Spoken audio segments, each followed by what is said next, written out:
আজকের পর থেকে আমি ফাতেমা খানম লিজার চট্টগ্রাম হোক বা বাংলাদেশের যে কোনো পলিটিক্সে আমার কোনো সম্পৃক্ততা থাকবে না। এবং আমার যে একটি সম্পৃক্ততা ছিল যে বৈষম্যবিরোধী ছাত্র আন্দোলনের সাথে, আপনারা জানেন সেই কমিটিগুলো ডিসেবল করা হয়েছিল, এরপরে যে সম্পৃক্ততা আছে আজকের পর থেকে সব কিছু স্টপ। আমি জাস্ট বুঝাইতে পারবো না যে চট্টগ্রামে এখন বর্তমানে কি চলছে, চট্টগ্রামে মেয়েদেরকে নিয়ে কতটা নোংরামি করা হয়, তাদেরকে ব্যক্তিগতভাবে কতটা অ্যাটাক করা হয়, তাদেরকে নিয়ে যে কোনো ধরনের বাজে ন্যারেটিভ তৈরি করে ফেলা হয়। সেগুলো কারা করে? আমাদের মানুষই করে।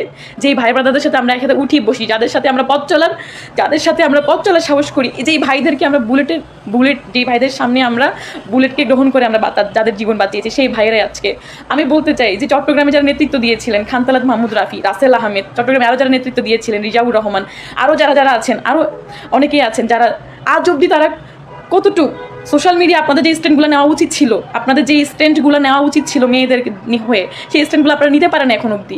বাংলাদেশের ম্যাক্সিমাম জুলাই আন্দোলনের সম্মুখসারী নারীরা সব থেকে বেশি হ্যারাসমেন্ট হয়েছে ছাত্রলীগের দ্বারা। কিন্তু আজকে যখন দেখছি যে না, চট্টগ্রামের মধ্যেই আমাদেরই মানুষ যারা জুলাই আন্দোলনে একসাথে আন্দোলন করেছি, তারাই আমাদের নারীদেরকে নিয়ে বিভিন্ন ধরনের ন্যারেটিভ তৈরি এস্টাবলিশ করতেছে, তারাই নারীদেরকে ধ্বংস করার চেষ্টা করতেছে। আসলে এগুলো নেওয়া যায় না। দেখেন, পলিটিক্সে এসে, এই পলিটিক্যাল সাইডে এসে, এই রাজনীতিতে এসে এমন কিছু নাই যে হারাই নাই। আমি ফাতেমা খানম লিজা সব কিছু বিসর্জন দিয়েছি, কিন্তু তার ফলস্বরূপ আমরা কি টাকা চেয়েছি, ভাত চেয়েছি? এই পলিটিক্সকে আমাদেরকে ভাত দেয়, টাকা দেয়, না কোনো কিছু দেয়? কিছুই আমাদেরকে দেয় না। আমরা এখানে এসেছি একটি লক্ষ্যে, যে সুন্দর একটি দেশ, আমাদের শহীদ ভাইদের চাওয়া পাওয়া ছিল, আমাদের আহত ভাইদের যে চাওয়া পাওয়া ছিল, সব কিছু মিলিয়ে কিন্তু আমরা এইখানে এসেছিলাম। তবে চট্টগ্রামের কিছু সংখ্যক মানুষের স্বার্থের কাছে, স্বার্থ সান্নিধ্যের কাছে, তাদেরকে চাওয়া পাওয়ার কাছে আমাদের চট্টগ্রামের রাজনীতি বলেন, চট্টগ্রামের এই বৈষম্য বিরোধী আন্দোলনে যারা সম্মুখসারী যারা ছিল তাদেরকে বলেন, সবাই হারিয়ে গেছে।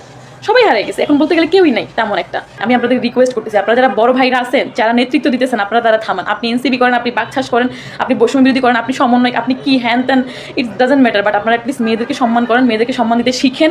তারপরে এই যে আজকে চট্টগ্রামে যে একটা ঐক্যবদ্ধতা ছিল, চট্টগ্রামে যে এতগুলো মেয়ে ছিল, প্রত্যেকটা মেয়ে হারাই গেছে। চট্টগ্রামে যখন প্রত্যেকটা মেয়ে হারাই গেছিল, তখন আমি ফাতেমা খানম লিজা প্রোগ্রাম করে বিভিন্নভাবে মেয়েদেরকে কানেক্টেড করে আমি সব কিছু ইনক্লুড করছি। মেয়েদেরকে নিয়ে আলাদা করে প্রোগ্রাম করে মেয়েদেরকে ইনক্লুড করে তাদেরকে সাহস দিছি। আজকে সেখানে আমাকে নিয়েই নোংরামি শুরু হয়ে গেছে, আমাকে নিয়ে বিভিন্ন মিথ্যা বানোয়াট ন্যারেটিভ এস্টাবলিশ করা হয়েছে শুধুমাত্র আমাকে মাইনাস করার জন্য।